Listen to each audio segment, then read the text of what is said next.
Hi friends எல்லோருக்கும் வணக்கம். எல்லோரும் எப்படி இருக்கீங்க? நல்லா இருக்கீங்களா? இன்றைக்கி அந்த கதையோட அடுத்த பகுதி தான் பார்க்க போகிறோம். அதுக்கு முன்னாடி நீங்கள் செய்ய வேண்டிய விஷயம் என்ன அப்படின்னு கேட்டிங்கன்னா, மறக்காமல் நம்ம இந்த சேனலை சப்ஸ்கிரைப் பண்ணிக்கோங்க.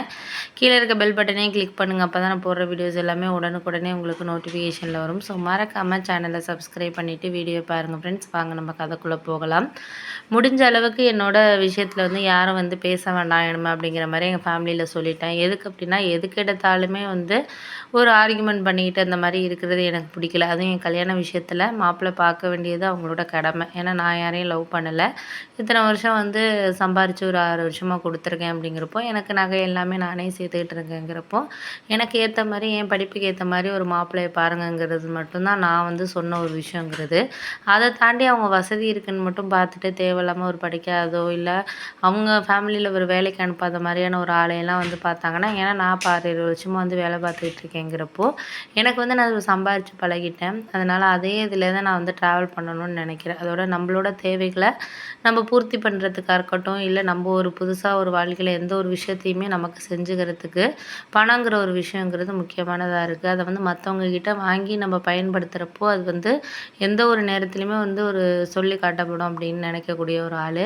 ஏன்னா எந்த ஒரு மனிதனுமே வந்து எல்லா இடத்துலையுமே வந்து நம்ம வந்து ஃபேவராகவே இருக்க மாட்டாங்க. ஏதாச்சும் ஒரு சூழ்நிலை வர்றப்போ அவங்க வந்து இத்தனை வருஷமாக உனக்கு பண்ணேன்னு சொல்லி காட்டுறதுக்கு நிறைய வந்து விஷயங்கள் இருக்குது.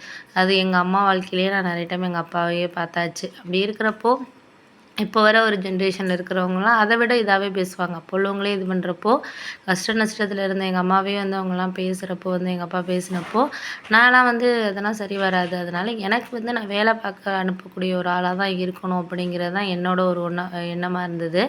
அதனால் முடிஞ்ச அளவுக்கு நம்மளால் என்ன ஒரு இதை வந்து இது பண்ண முடியுமோ அதை நம்ம இது பண்ணோம்னாலே வந்து நமக்கு கரெக்டாக இருக்கும் அப்படின்னு சொல்லிட்டு நான் யோசிச்சுக்கிட்டு இருந்தேன். அதனால் நான் இனிமேல் வந்து யார் இதையும் நம்ம தேவையில்லாமல் வந்து ஒரு சில விஷயங்களை வந்து இது பண்ண வேண்டாம். நம்மளால் முடிஞ்ச விஷயங்களை நம்ம வந்து இது பண்ணணும் அப்படிங்கிற மாதிரி நான் வந்து இது பண்ணிக்கிட்டு இருந்தேன். அப்புறம் ஒரு 2, 3 நாளைக்கு அப்புறம் வந்து எங்கள் அம்மா சொன்னாங்க, இது மாதிரி வந்து ஒரு இது வந்து சித்தப்பா வந்து ஒரு மாப்பிள்ளை கொண்டு வந்திருக்காங்க. நீ எதிர்பார்க்குற மாதிரியே தான் இருக்குது. எந்த ஒரு இனிமே ஆர்கியூமெண்ட்டுக்கெல்லாம் வேலை இல்லை. நான் அப்பா கிட்ட சொல்லிட்டேன், அண்ணங்கிட்டேயும் சொல்லிட்டேன். அவனும் இந்த மாதிரியெல்லாம் தேவையில்லாமல் இனிமேல் எதுவும் பேச மாட்டாமா அப்படிங்கிற மாதிரி சொன்னார். உடனே நான் சொன்னேன், அதாம்மா நல்லது. ஏன்னா ஒரு விஷயம் செய்ய போகிறதுக்கு முன்னாடியே நீங்கள் வந்து இந்த மாதிரியெல்லாம் வந்து தேவையில்லாமல் ஒரு பேசிக்கிட்டு பண்ணிக்கிட்டு இருந்தீங்கன்னா அது வந்து சரியாக இருக்காது. அந்த ஒரு வாழ்க்கைக்குள்ளே போகிறப்போ நம்மளுக்குமே நிறைய வந்து ஒரு சில கருத்து வேறுபாடுகள் வரும் அப்படிங்கிறப்போ அதெல்லாம் முடிஞ்ச அளவுக்கு உங்களால் வந்து மாப்பிள்ளை பார்த்து ஓரளவு ஃபேமிலி எல்லோரும் ஒன்று சேர்ந்து ஒரு மேரேஜ் பண்ணி வச்சா தான் அதில் ஒரு எனக்கு ஒரு ஹாப்பி இருக்குது. ஏன்னா இத்தனை வருஷம் நான் ஏர்ன் பண்ணி செஞ்சு அப்புறம் எதுவுமே ஒரு புண்ணியம் இல்லாத மாதிரி இருக்கும் அப்படிங்கிற மாதிரி நான் அம்மாகிட்ட சொன்னேன். புரியுதுமா, எனக்கு தெரியுது. அதெல்லாம் நீ ஒன்றும் கவலைப்படாத.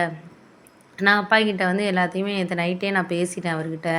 நீங்கள் வந்து உங்கள் இஷ்டத்துக்கு நீங்கள் இது பண்ணுறதுக்கு ஒன்றும் இது கிடையாது. அவள் விருப்பத்துக்கு இருக்கணும் கல்யாணங்கிறது. நீங்கள் விருப்பப்படுறத மட்டும் போதாதுங்க அப்படிங்கிற மாதிரி நான் பேசிட்டேன் அப்படின்னோடனே, இப்போ நீ பேசின வரைக்கும் எனக்கு வந்து சந்தோஷம் தான். ஏன் அப்படின்னா ஒரு விஷயத்த வந்து பேசணும் அப்படிங்கிறத தாண்டி எதையுமே வந்து இந்த இந்த நேரத்தில் வந்து இதுக்கான டைமிங்கிறது நம்மளுக்கு கிடைக்கணும் அப்படிங்கிறத தான் நான் வந்து எதிர்பார்க்கக்கூடிய ஒரு விஷயமா இருக்குது. அதனால வந்து நீங்கள் எதுவும் வந்து இந்த மாதிரி விஷயத்துக்கு வந்து எதையுமே வந்து இது பண்ண வேண்டாம் அப்படின்னு சொல்லிட்டு, நான் அதுக்கப்புறம் ஆஃபீஸ் கிளம்பி போகிறோமா, நீங்கள் மாப்பிள்ளை ஃபோட்டோ இருந்தால் எனக்கு அனுப்புங்க, எப்படி என்னன்ட்டு நான் பார்த்துக்கிறேன் அப்படின்னு சொன்னேன். அவங்களும் அதுக்கப்புறம் வந்து நான் ஆஃபீஸ் போய் ஒரு 11 மணி இருக்கும் அந்த டைமுக்கு அனுப்பி விட்டாங்க.